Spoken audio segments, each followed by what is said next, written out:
Vial de Huella Local, quien está hoy día con nosotros para comentar algunas cosas que tienen un poco más que ver con la actualidad, ¿no es cierto? Ya sea desde el lado político o regional, como siempre conversamos con él, ¿no es cierto? Porque él viene a conversar en nuestra sección Las regiones no sobran, pero hoy día vamos a conversar de un cuanto hay. Gonzalo Vial, ¿estás por ahí también? Hola, ¿cómo estáis? Hola, ¿cómo están? Buenos días, Mauricio, Daniel. Desde el auto, ¿por qué está desde el auto? Está en una cápsula del tiempo, está en el teleférico. En el teleférico. Explícale a la gente un instante. Por el regionalismo que estando en regiones, la única forma de tener buenas señales es dentro de un auto. Entonces, para garantizar que no se me caiga y que además no aparezca mi hijo, estoy dentro del auto para poder tener una buena conversación con ustedes sin interrupción. No aparezcan los hijos. O sea, se van a meter papá. No, una parte de la conexión que aquí está perfecta. De hecho, entiendo que se está escuchando muy bien. Y por otra parte, mi hijo Domingo, que tiene 3 años, que aparece intempestivamente donde yo me ponga. Así que, muy bien, se comprende entonces. Gonzalo, muy importante que no se caiga. Oye, te quiero invitar a que hablemos un poco de lo que se está viendo en no sé si es un tema que yo me imagino que a lo mejor también te interesa abordar, pero a mí por lo menos me preocupa mucho. La lluvia de la semana pasada entusiasmaron a mucho respecto de la situación de mejora en lagunas, esteros, ríos y todo eso lo que significa aquello, digamos, en sectores que se han visto particularmente muy afectados por el tema de la mega sequía, ¿no? Sin embargo, también hemos visto en los últimos días, la última hora, varias denuncias que dan cuenta de que cursos de agua que están retomando cierta normalidad, por así decirlo, ¿no? Ya se empiezan a ver alterados por esta acusación constante que tiene que ver con el robo de agua, con el desvío ilegal de ciertos afluentes que vienen a alimentar lugares donde el agua es absolutamente necesaria, más allá evidentemente de una cosa estética, por una cosa de cómo sobrevive la gente en sectores más complejos. ¿Tienes alguna opinión, alguna mirada respecto sobre ese tema? Sí, bueno, nosotros hicimos un estudio completo del tema del agua en Chile, en conjunto con la Universidad Católica y otros actores. Y mira, habría que segmentar el problema, porque una cosa es que tengamos un poco más de agua, ¿cierto? Pero es importante para qué y para quién tenemos esa agua. Y en ese sentido es importante entender cuál es la situación del agua potable en Chile, que es la que consumimos los seres humanos. Y ahí destacar que hoy día la región que mayor déficit de agua potable y alcantarillado en Chile tiene es la región de la Araucanía. La región de la Araucanía representa un 18% del déficit nacional de agua potable. Y es una región que no necesariamente ha tenido déficit tan estructural como uno podría ver en la zona centro-sur o en la zona norte. Por lo tanto, lo que falta es que lo que pasa es que hay un tema de inversión pública, de focalización. Los planes especiales en general en el Estado no funcionan porque no consideran las condiciones de las unidades técnicas municipales, de las capacidades que tienen instalar los territorios para llevar soluciones a ellos. Por lo tanto, hoy día, imagínate, la región de la Araucanía tiene tenemos un total nacional de 927.000 personas que no tienen agua potable. Y solo la Araucanía representa 170.000 personas que no tienen agua potable en Chile. Entonces, eso se explica efectivamente porque todos los indicadores de la Araucanía respecto de pobreza multidimensional son los más altos en esa región. Entonces, hay una alta correlación entre pobreza y déficit de infraestructura. Si nos vamos al alcantarillado, la Araucanía tiene nuevamente más de 150.000 personas sin alcantarillado. ¿Qué quiere? Para que la gente entienda, cuando uno dice no tiene agua potable, estas personas están yendo al río, están yendo a un pozo que no les garantiza calidad, ¿cierto? Entonces, si bien estas lluvias no han traído un pequeño respiro respecto de un conflicto que es evidente en Chile, por todo un tema normativo, ¿cierto? Hay que mirarlo con detalle en el sentido de para quién está cayendo esta agua. Porque lo que vemos es que en zonas donde no hay déficit o no ha habido déficit permanente, las personas igual no tienen agua porque o falta inversión o porque está en posesión de otros rubros, ¿cierto? Aquí en más del 80% del agua la tiene el sector silvoagropecuario, por tanto es relevante eso. Es súper importante lo que tú estás diciendo, porque además yo entiendo que en la región de la Araucanía nunca ha habido sequía, ¿no? O sea, que yo sepa, la sequía está en... O sea, hay pero menor. Claro, o sea, la sequía está principalmente en el centro y más hacia el norte que hacia el sur, ¿no? El Maule puede ser... Los registros de los últimos años efectivamente son a la baja en la Araucanía, pero el problema no es recurso. Claro. Eso es lo importante entender. El problema en la Araucanía no ha sido el recurso, ha sido la institucionalidad. Por una parte, la inversión pública focalizada en zonas donde existe pobreza y en segundo lugar, la tenencia del agua, ¿cierto? Acá tenemos forestales, ¿cierto? Que no pagan impuestos territoriales, ¿cierto? Que no ocupan mano de obra local, o sea, no generan ningún beneficio para la comunidad, no obstante tienen los derechos de agua, ¿cierto? Para estas zonas, donde cuando tú quieres desarrollar un proyecto de infraestructura de agua potable, por ejemplo, tienes que pedirle una servidumbre a ellos. No te la dan. Claro. Tienes que comprarle un terreno a ellos. Es imposible porque para ellos es el terreno de producción. Entonces, el conflicto que tenemos en la Araucanía se explica por varios ámbitos y uno de ellos, por cierto, es el agua potable. Y el otro es el forestal, nacional, ¿o no? Sí. Claro. Gonzalo, disculpa que te interrumpa. A mí el tema me interesa mucho, encuentro que también es uno de esos tantos temas pendientes que de repente la discusión de la coyuntura que estamos viviendo, ¿no? Terminan lamentablemente siendo postergados, ubicados en un lugar quizás menos urgente, a pesar de su evidente urgencia, digamos, ¿no? Porque, bueno, hay tantas otras cosas que preocupan a la gente, digamos, ¿no? ¿Qué conocimiento tienes de lo que pasa respecto de ese mismo tema, no solo en la Araucanía, sino también en las zonas del interior de la quinta región, cuarta región, lugares que se vieron particularmente afectados? Yo sigo harto a Modatima, a Mundaca, un hombre que siempre está, tú bien sabes, dando cuenta de lo que pasa ahí.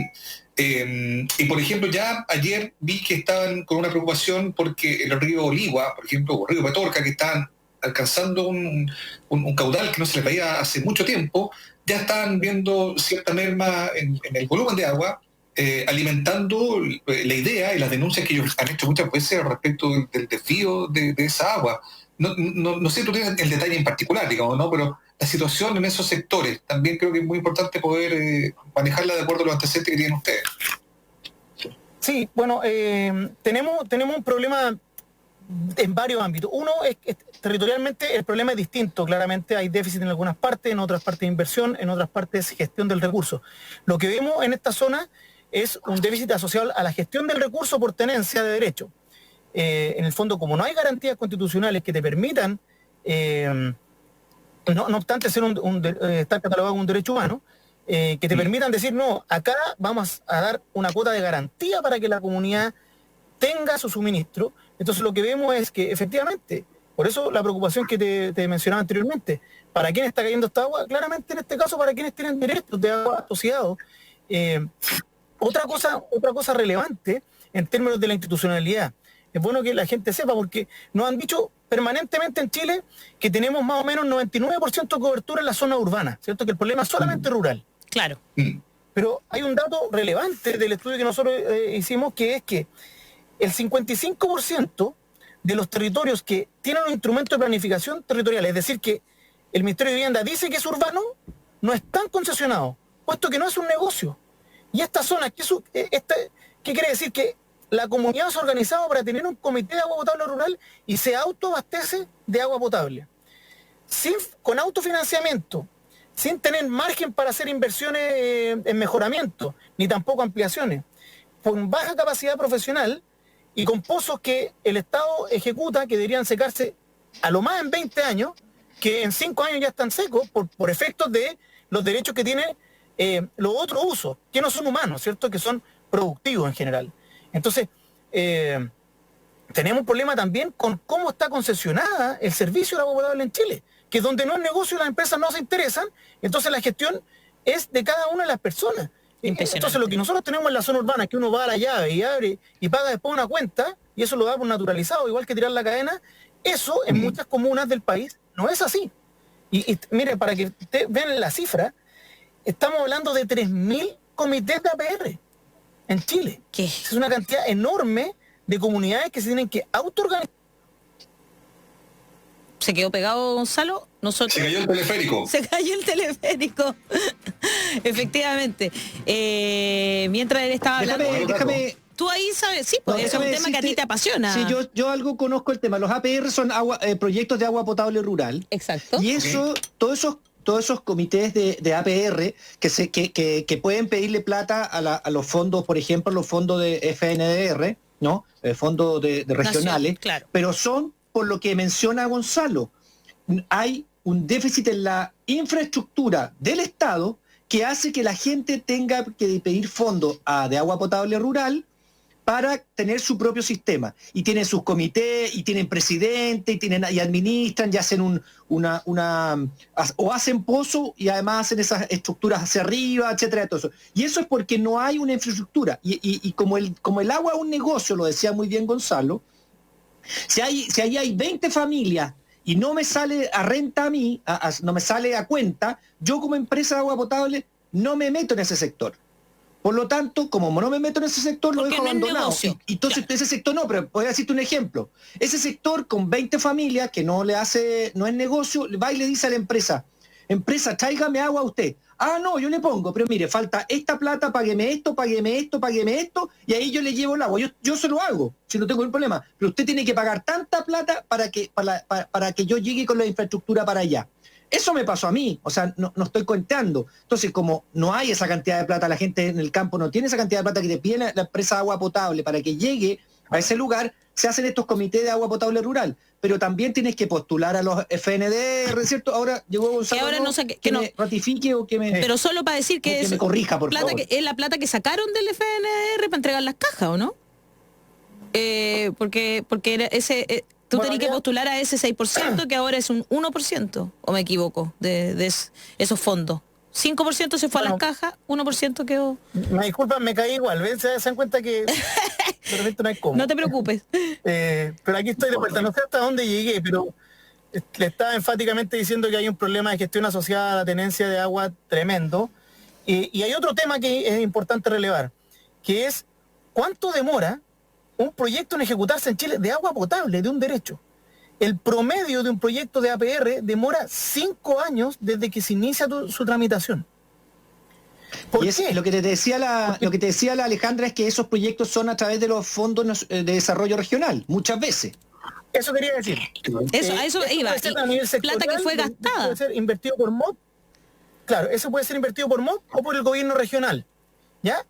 Pero una tramitación existiendo plata, habiendo plata ahí, en Posada, más allá del corralito que se hizo hoy día región, es cierto que se trabajó toda la plata para Santiago y Santiago la distribuye, es cierto, con necesidades que siempre van a privilegiar la acumulación, que es Santiago. Pero se demora 5 años un proyecto que tiene una doble aprobación. Tú tienes que aprobar platas para diseñar el proyecto, después tienes que aprobar platas para ejecutar el proyecto. Estamos hablando de un derecho humano, o sea que se evalúa igual como una torre, como un puente, cuando estamos hablando del agua. Claro. Además, la evaluación en Chile es por rentabilidad social. Ojo, rentabilidad social. Es decir, si me es rentable hacer esa inversión. Estamos hablando de agua potable.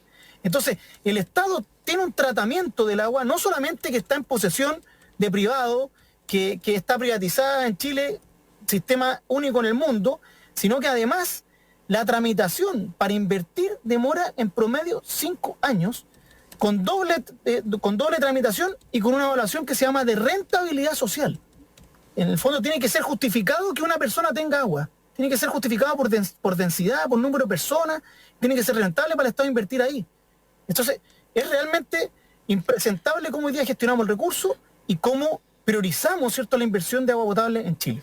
Oye, Gonzalo, yo no quiero dejar pasar esto porque hablamos de la Araucanía, que es como el símbolo de esto que tú estás contando, que también hay un tema racial ahí para mí, por lo menos, porque la cosa es como que o plantamos pino o este territorio es mapuche, y ellos son los que se preocupan de mantener, ¿no es cierto?, los bosques endémicos. Pero la verdad es que ahí hay un tema que es social, racial, bueno, tiene un montón es transversal, ¿no es cierto? Tiene un montón de miradas, pero pero no quiero dejar pasar este tema que tiene que ver con con Felipe Kast, ¿verdad? El senador forestal, como lo llamaron en una nota de Interferencia, donde dieron a conocer las sociedades y aportes de campañas que comprometen a Felipe Kast con el negocio maderero, porque mientras nosotros estamos preocupados del retiro de los fondos de la AFP, de controlar la pandemia, ¿no es cierto? Entre medio de todo esto, se le pone suma urgencia a un proyecto de ley sobre el robo de madera, como si el robo no estuviera ya, su propia legislación, ¿no es cierto?, ya estuviera.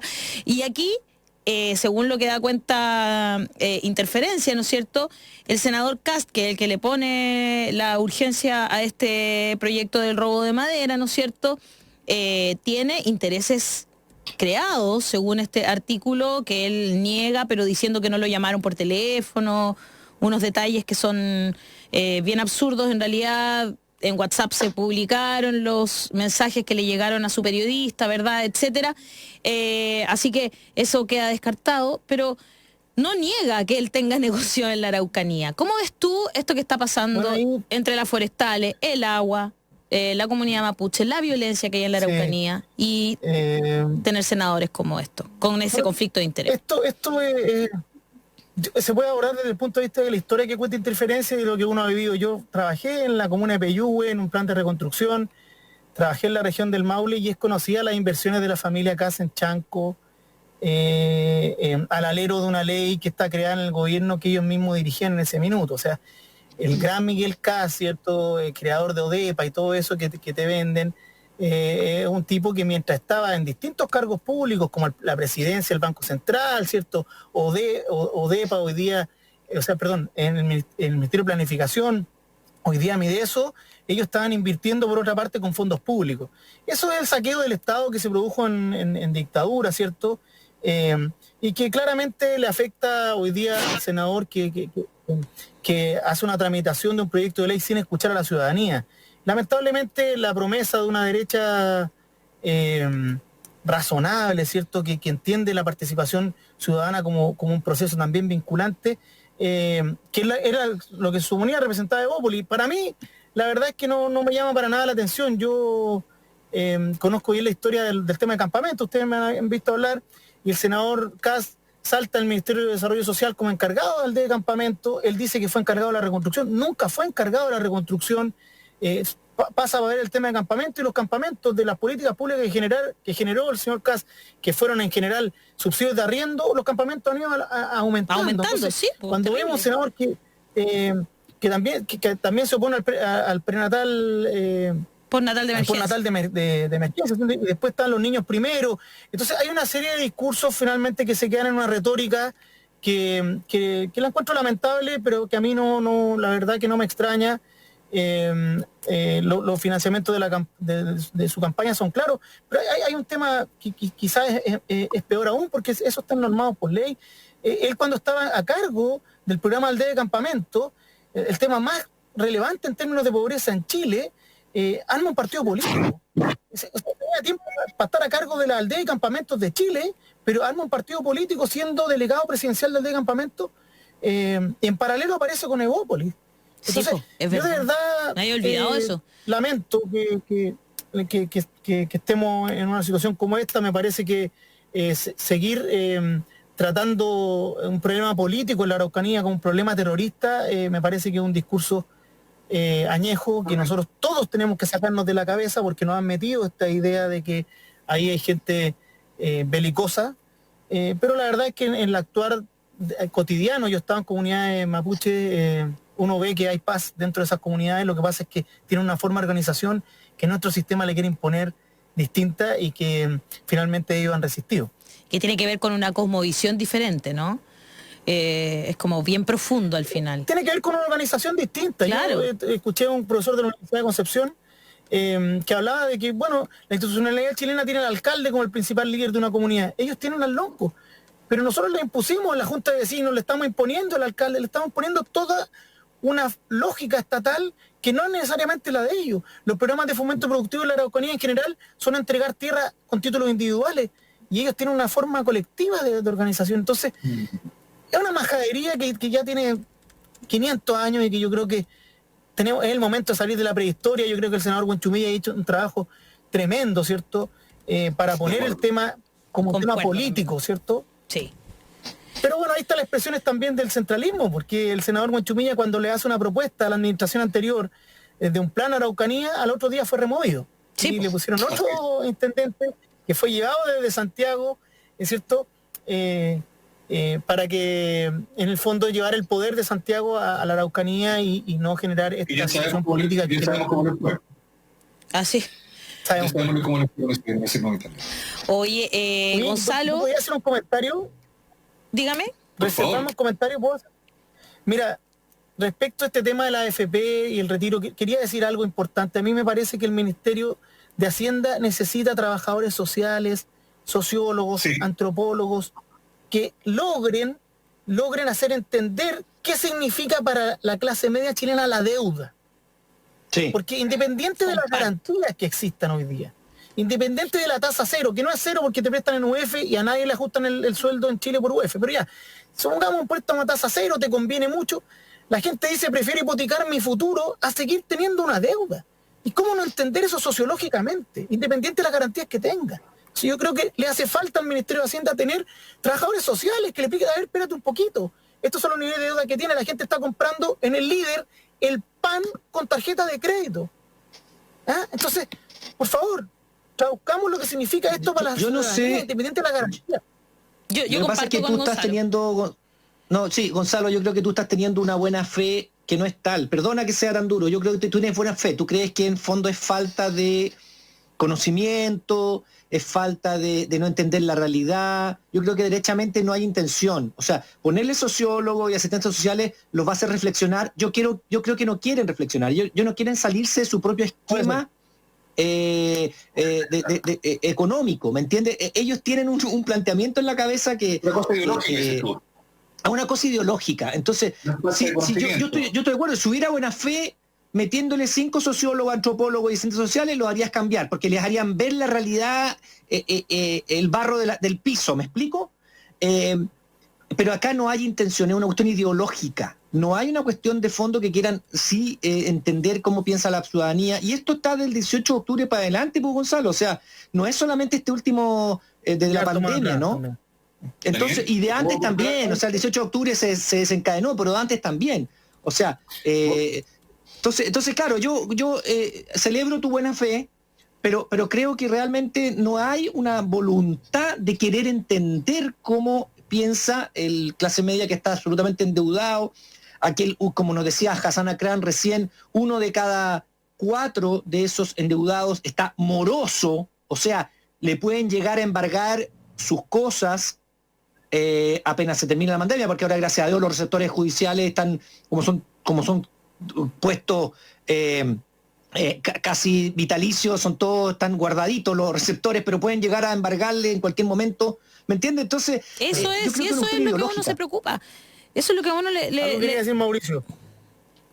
No, solo para reforzar el punto de que un tema en extremo ideológico, hoy día Evelyn Matei, una figura, digamos, de vasta trayectoria en el mundo de la derecha, no la voy a calificar de otra manera, está hablando en un matinal, un pizarro en mano, ¿ya?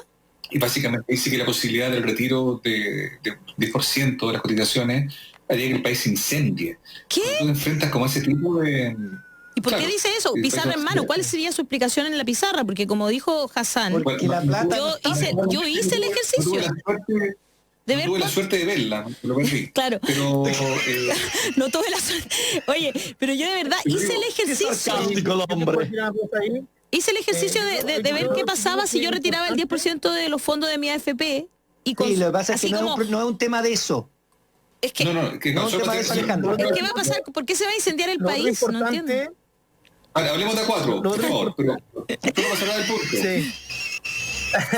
Lo que yo quiero decir es que, claro, en el caso de Evelyn Matei, ese es un muy buen ejemplo para confirmar un poco, siento yo, lo que decía Daniel. En el fondo, cuando tú te enfrentas como una razón ideológica, es muy poco tú lo que puedes conversar. Y es muy lamentable que algunas voces de la derecha, siento yo, que tienden a leer un poco más, a abrirse, a tratar de ver si hay una nueva manera de entenderlo, son contenidas, acalladas y cuestionadas severamente y con gran eficiencia. Entonces, ahí es cuando la posibilidad de la apertura mental que propones tú, Gonzalo, ¿no? Que también estoy de acuerdo contigo, no escuchar tanto los ingenieros y más calle y más calle y menos Excel, ¿no? Eso que es de una sensatez mínima de repente ni siquiera está. Sí, yo ahí quería decir otra cosa que también desde el punto de vista de la percepción ciudadana, de verdad, todos los que trabajamos hoy día sabemos que nuestra pensión va a ser una miseria. Exacto. Entonces tú dices, estás poniendo en riesgo algo que sabes que comprobadamente va a ser malo. Lo que se informa es que 9 de cada 10 personas van a recibir menos plata que la línea de la pobreza, de pensión. Entonces, ¿voy a arriesgar qué, finalmente? También la AFP se tienen que convencer que son una mala marca, que nadie cree que al final que tú sacando tu plata no vaya a poder vivir, porque nuestro desafío como profesionales, yo en mi caso profesional y también de la gente obrera y trabajadores, su percepción es que tienen que hacer todo lo posible para no depender después de los 65 años de la AFP, porque depender de la AFP va a ser miseria. Eso es lo que todos sabemos. Yo tengo clarísimo que tengo que trabajar para no depender de la AFP, porque si no, no voy a poder tener una vejez decente. Entonces, ¿de qué me estás hablando cuando me decís que vas a perder una supuesta pensión que te va a mantener? Yo creo que hay cosas de percepción que y vaya a perder 20 lucas. La autoridad no entienden. 20 lucas, si tú sacáis ahora y pagáis tus deudas, vaya a quedar aliviado, con tranquilidad, no sé, ¿cachai? Un poco más aliviado. Es como bien... Si tomáis el crédito del gobierno, vaya a quedar con más deudas de las que ya tenéis. Eso es, porque esos son nuestros dos caminos en este momento. No hay otro, no nos dan otra solución. Yo también comparto que a lo mejor la solución habría sido otra, obvio que también lo puedo entender. Pero desde mi punto de vista ahora, que no hay otra solución, es o me endeudo de nuevo, o saco parte de ahorros que me han obligado además a poner en un sistema en el que no creo.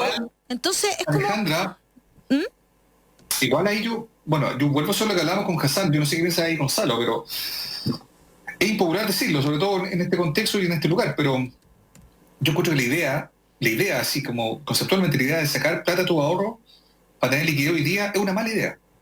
Es una mala idea. A mí no me va a comentar una mala idea. Es una mala idea porque debería ser responsabilidad del gobierno. Claro, yo también lo entiendo. Si yo eso es mala idea. Claro. Si ustedes me permiten, yo puedo cerrar la idea. Sí, perdón. El tema es que, claro, hay, por un lado, una urgencia de liquidez, es evidente, y segundo, yo creo que también hay un ánimo de infligirle algún daño a una institución que uno siente que es el corazón, que está en el corazón del abuso, digamos, ¿no? Por otro lado, evidentemente, si este fuera un sistema que funcionara, creo que había una opinión más o menos transversal de que la idea del retiro del 10% no es buena, digamos, ¿no? Pero ese es el escenario que enfrentamos y ese es precisamente el escenario que nos debería llevar a un tema más estructural, más de fondo. Revisemos con urgencia el tema de las pensiones. Está haciendo agua por todos lados, digamos. Esta es solo otra muestra de lo confuso del tema, que terminamos defendiendo una medida que no nos convence tanto, solo en virtud de algo que se nos ofrece. Pero por eso es que yo sé que suena impopular decir lo otro como lo estaba planteando. A mí me parece que es una mala idea. Yo no encuentro que sea una buena idea que la gente tenga que efectivamente pagar por la crisis y sacando su ahorro. ¿Cómo va a ser buena idea eso? Gastando su ahorro hoy porque no tiene plata. ¿Cómo va a ser una buena idea eso? El tema es que, claro, puesto en el contexto que estamos, con la tibia ayuda del gobierno, con la exigencia, además, insisto, de urgencia de tener plata en el bolsillo, evidentemente suena como el más razonable, pero una vez más, no es una buena idea, habría que revisar el tema de fondo y ahí pareciera no haber mucha disposición tampoco para analizar el cambio estructural que necesita el tema de las pensiones en Chile. Mira lo que dice Javier Antonio Solís. Gonzalo, mira lo que dice Javier Antonio Solís. Dice, nos dicen eso como si ahora no hubiese jubilados trabajando. Todos sabemos que luego de jubilar vamos a tener que seguir trabajando por este sistema perverso. Entonces, ¿qué dice la gente? Exacto. Claro, te dicen que vaya a perder, porque lo que vaya a perder no son más de 20 o 30 lucas. Lo acaba de decir Hassan, lo dice un tipo que es experto. Yo hice el ejercicio, dije, ya voy a ver, para ver si es verdad y poder hablar con razón. En el mejor de los casos, así como en esa jubilación que es totalmente falsa, que te tratan de vender, ¿no es cierto?, que tú vayas a tener, si es que yo llegara con lo que tengo ahora, que tengo unas lagunas enormes y voy a seguir teniendo, ¿no es cierto?, porque soy independiente, pero igual me están obligando a cotizar a fin de año, me quitan esa plata y me la mandan a la AFP sin que yo quiera, porque mis ahorros los tengo en otro lado. Y bueno, después que me quedé sin pega me los tuve que gastar igual, así que, pero más allá de eso, del caso personal, digamos, a lo que voy es que finalmente te están diciendo que vaya a perder 20 o 30 lucas mañana, 20 lucas, si es que hay gente que va a recibir una jubilación de 80. Entonces, de verdad, ¿qué vamos a perder? ¿Qué vamos a perder si voy a tener que seguir trabajando igual? Si fuera por la pensión ahí no me va a alcanzar. Entonces, es que como que tratan de decir, no, se va a incendiar el país, te vas a quedar sin jubilación. Y esto es muy terrible, Gonzalo, perdón, pero es que de verdad como que me apasiona este tema porque me enojo. Sí, primero concuerdo con Mauricio que el retiro de los fondos tiene que ver con este dolor que provoca la AFP y entonces tú ese como daño al sistema, a deslegitimar aún más el sistema también. Es lo mismo que este juicio de la profesora en Antofagasta, ¿cierto? Que está dando pie al retiro. Me parece que es una mala medida. En Perú se permitió retirar el 30% de la capitalización individual para efectos de invertir en vivienda. Fue un acuerdo entre la Cámara chilena, o sea, entre la Cámara de Construcción de Perú y el gobierno, en el fondo, para que te compraran más casas, les pasaste el 30% y eso trae pobreza al futuro. Esa no es una buena idea. Nosotros creemos que el Estado es el que tiene que tender la mano. Lo que pasa es que uno lo compara con que te manden al banco. A la clase media que tiene cuenta RUT, que le cobran hasta por sacar plata del banco, que le cobran una plata de administración por pasar tu plata, la mandan de nuevo al banco. Entonces, ¿cuál es la percepción de la ciudadanía respecto de ir a la banca? La gente dice, no, yo prefiero, mira, yo no me voy a acercar ahí, prefiero pedirle plata a mis parientes, prefiero solucionarlo por mi cuenta y rascarme con las propias uñas como la ideología lo pretende, me voy a rascar con mi propia uña. Yo creo que hay tantas cosas de percepción en este plan que no entienden, por eso es que me preocupa el tema sociológico, cómo no entender qué es lo que significa para el ciudadano volver a endeudarse, ir a la banca, adquirir una nueva deuda que no sabe si va a pagar, independiente si la tasa es cero o no sabe si va a poder pagar, no sabe si va a tener empleo el otro día. Mira, yo quiero leerte otro más porque es para entender a la gente. Mira, Fernanda Leiva dice, exacto, poder juntar un poco de lucas, endeudarte con un crédito para tener algo anexo a la pensión. Yo siento que todos los meses me roban, pero en mi mente la plata de la AFP no existe. Mi cabeza hace tiempo se mentalizó en que no cuento con esa plata para mi vejez. Me pasa exactamente lo mismo que Fernanda y yo. No lo tomo en consideración. Es como si no existiera. Lo terrible es que con los niveles de sueldos en este país, la mayoría de los trabajadores no se pueden dar ese lujo. También lo comparto. Yo tuve mucha fortuna durante un tiempo y ya se me fue, no te preocupes porque ya no tengo esa fortuna, Fernanda. Es terrible además trabajar y trabajar sabiendo que tu vejez será miserable. Es como una condena. Y eso es lo que siente la gente, que le sacan esa plata, se la mandan al FP y te condenan a una miseria. Y eso es lo que yo siento lo mismo. Entonces, como, de verdad, es que yo entiendo que desde nuestro privilegio decir, claro, es que la AFP, es que después vas a tener una pensión miserable, pero en realidad yo ni siquiera pienso en esa plata. No es una plata que para mí es lo que yo voy a tener en mi vejez. Entonces, es como una plata que un tipo dice, no, tú tienes que poner esta plata aquí, por obligación. Si no la pones, no sé, ¿cachai? Es como, porque eso es lo que pasa. Eso es lo que pasa cuando tú que eres independiente, que no has tenido contrato en años y años y años. De verdad es como, ¿por qué me tienen que sacar esta plata y me tienen que obligar a entrar en un sistema en el que yo no creo? Pues sí, hay una cosa ideológica detrás. Y a lo mejor me pongo más ideológico que los otros que son ideológicos y solo actúan por eso. Pero de verdad, es porque no creo en ese sistema. Y me enrabia también que me obliguen. Entonces si me obligan a poner la plata ahí, entonces cuando yo quiera también, ¿por qué no puedo sacarla? Es como esa la sensación que yo creo que tengo yo y muchos más, o por lo menos lo que estoy leyendo aquí, ¿cachai?